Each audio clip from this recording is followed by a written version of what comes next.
예수 그리스도의 은혜가 오늘 이 예배의 자리에 함께 하신 하나님의 모든 자녀들에게 충만히 임하시기를 기원합니다.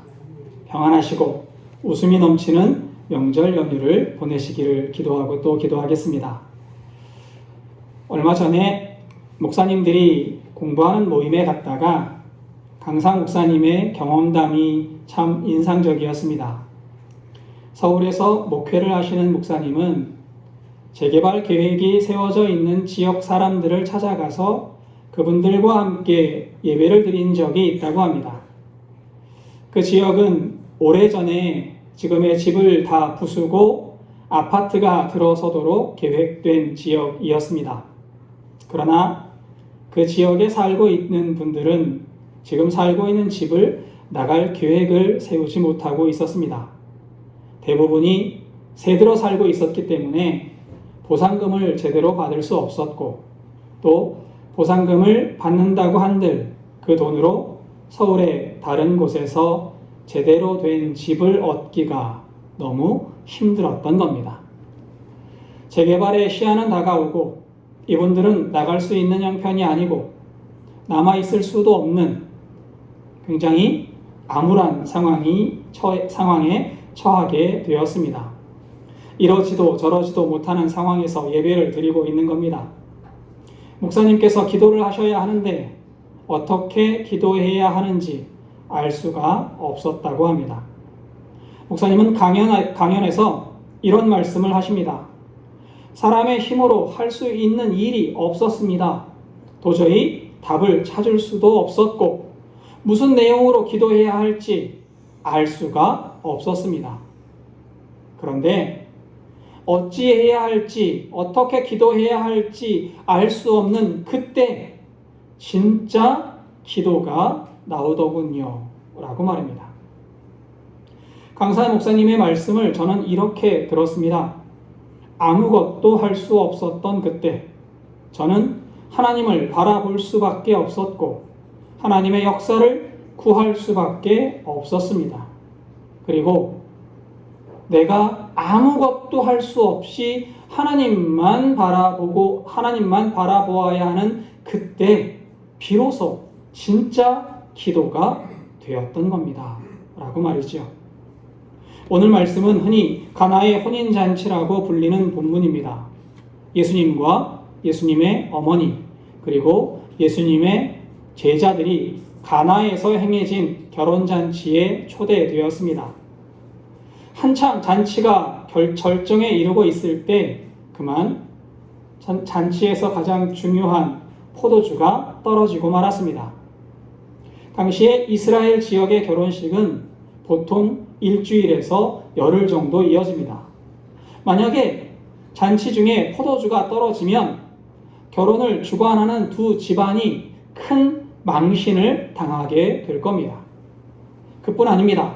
심한 경우에는 이 결혼은 저주받은 결혼이다 라는 생각으로 혼인 자체가 깨질 수도 있는 상황이었던 겁니다.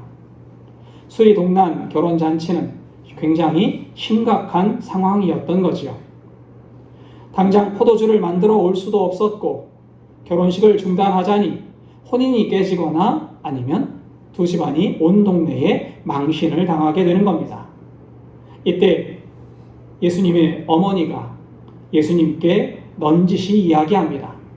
잔치에 술이 떨어졌단다 라고 말이죠. 이 말을 들은 예수님의 대답은 듣기에 따라서는 차갑게 들리기도 합니다. 4절입니다. 예수께서 이르시되 여자여 나와 무슨 상관이 있나이까? 내 때가 아직 이르지 아니하였나이다.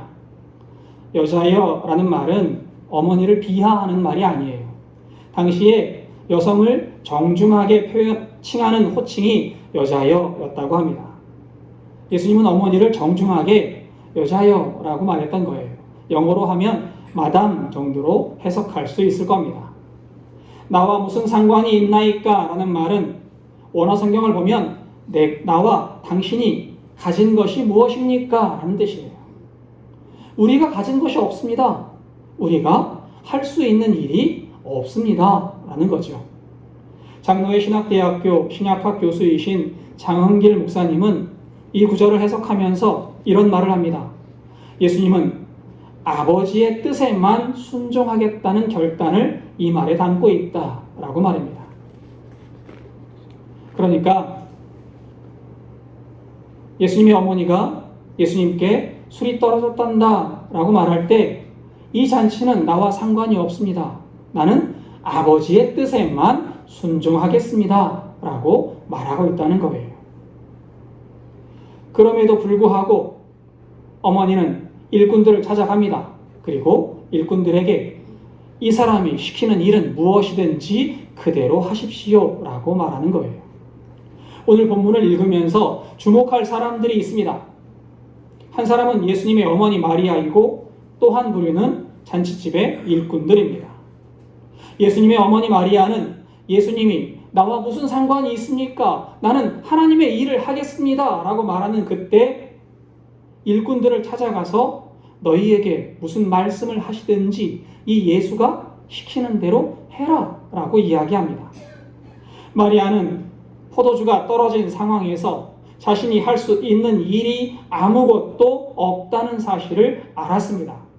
사람의 힘으로는 해결할 수 없는 문제라는 것도 알았습니다. 사람이 할 수 없는 일이에요.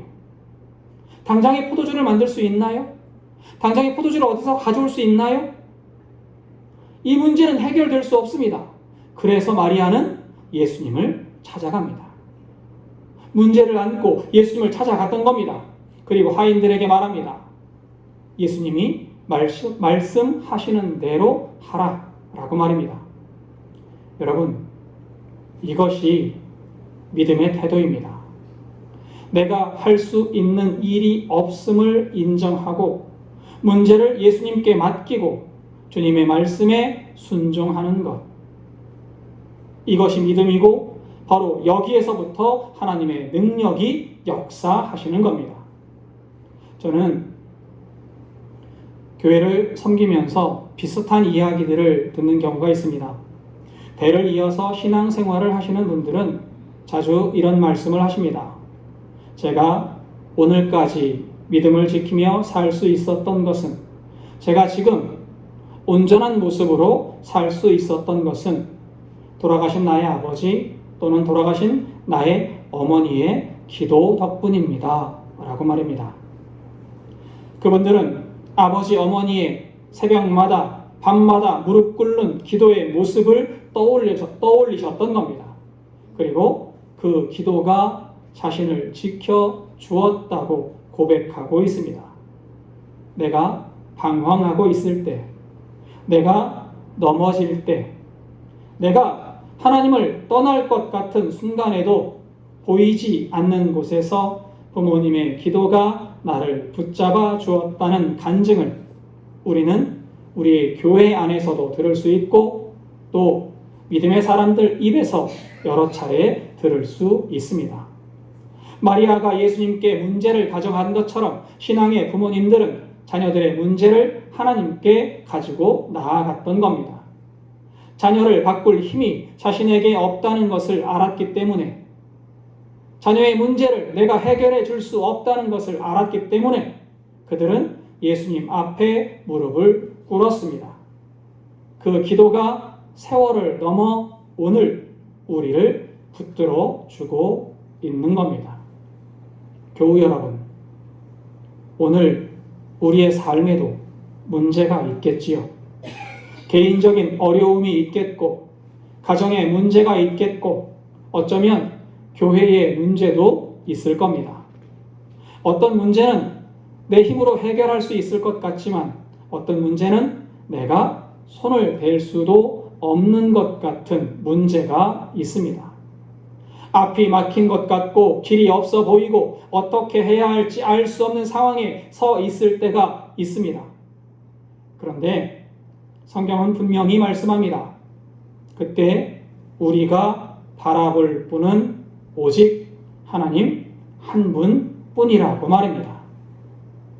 하나님을 바라보고 하나님께 나아가면 하나님께서 역사하십니다.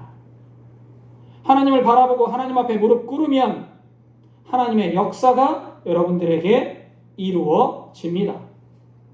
술이 떨어진 결혼식 잔치에서 마리아가 문제를 안고 예수님께 나아갔습니다.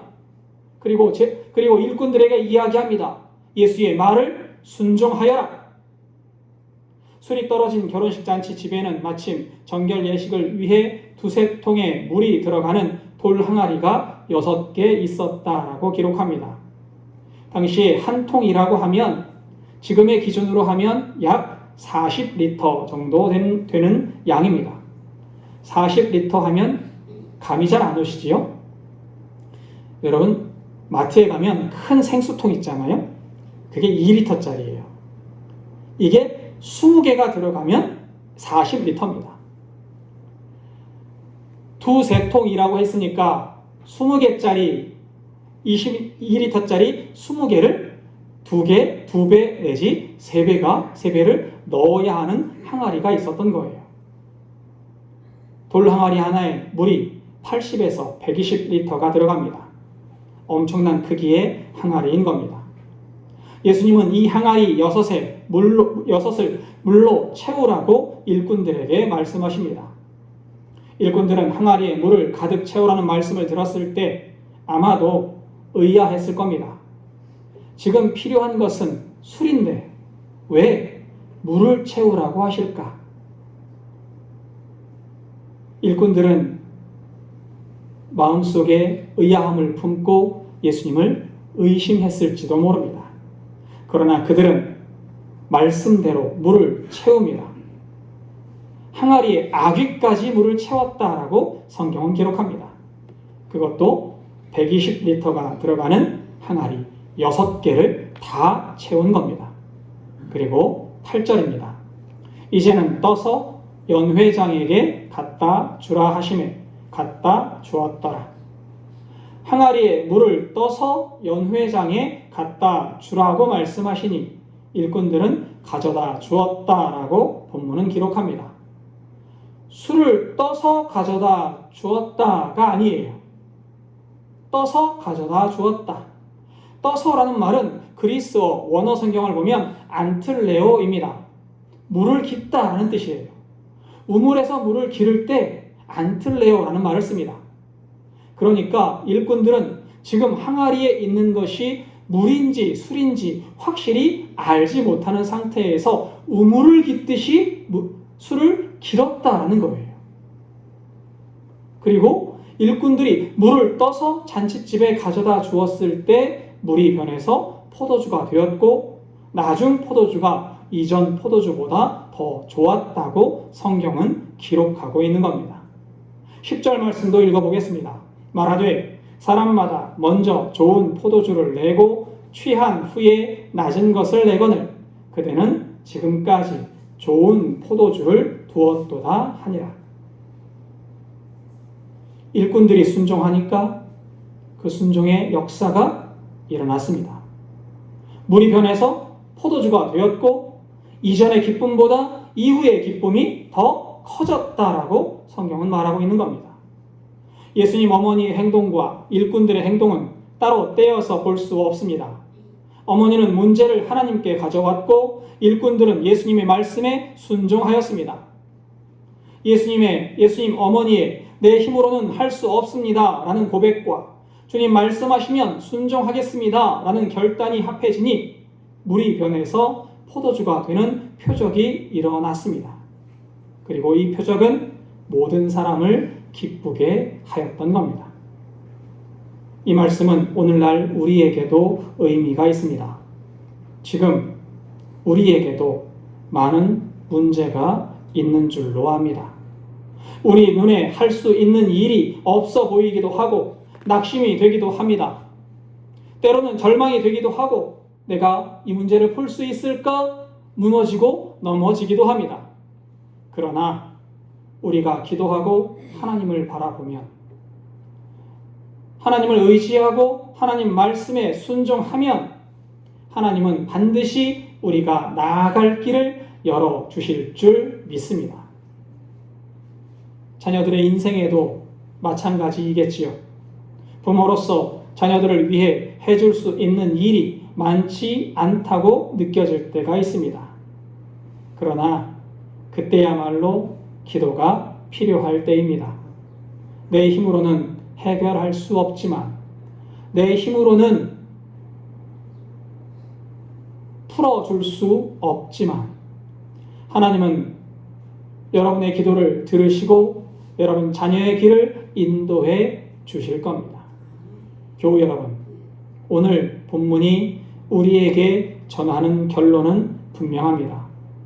사람의 힘으로는 문제를 해결할 수 없을 때 우리가 바라보아야 할 분은 하나님이시라는 겁니다. 마리아가 예수님을 바라보았던 것처럼, 믿음의 부모들이 하나님께 무릎 꿇었던 것처럼 우리도 오직 하나님을 바라보아야 합니다. 그러면 하나님께서 능력을 보이실 겁니다. 물이 변하여 포도주가 된 것처럼 막혀있던 길이 열리고 불가능이 가능으로 바뀌고 교회와 자녀의 앞날이 하나님 안에서 열리게 될 줄로 믿습니다. 11절입니다. 예수께서 이 첫 표적을 갈릴리 가나에서 행하여 그의 영광을 나타내시매 제자들이 그를 믿으니라. 11절은 가나의 결혼식 잔치에서의 이적이 예수님이 행하신 첫 번째 표적이라고 기록합니다. 첫 번째라고 번역된 그리스어는 아르케입니다. 처음이라고 번역되기도 하지만 주로 시작이라는 뜻을 가지고 있어요. 이 첫 번째 표적을 시작으로 예수님께서 세우고자 하시는 하나님의 나라가 이어지고 있다라는 겁니다. 예수 그리스도를 통해서 하나님의 표적, 하나님의 능력이 지금까지도 이어지고 있고 여러분에게도 행해지고 있고 여러분에게도 은혜가 부어지고 있음을 믿습니다. 가나의 결혼식 이적은 단순히 시작일 뿐입니다. 시작이었고 지금까지 주님께서 우리와 함께 하시는 겁니다. 오늘도 예수 그리스도의 능력이 여러분과 함께 하심을 믿으시기 바랍니다. 주님은 주님의 백성을 늘 지키시고 주님의 백성에게 길을 열어주시는 분이십니다. 오늘도 이 믿음으로 예수님을 바라보며 기도의 자리로 나아가는 저와 여러분들이 될 수 있기를 진심으로 기원합니다. 기도하겠습니다.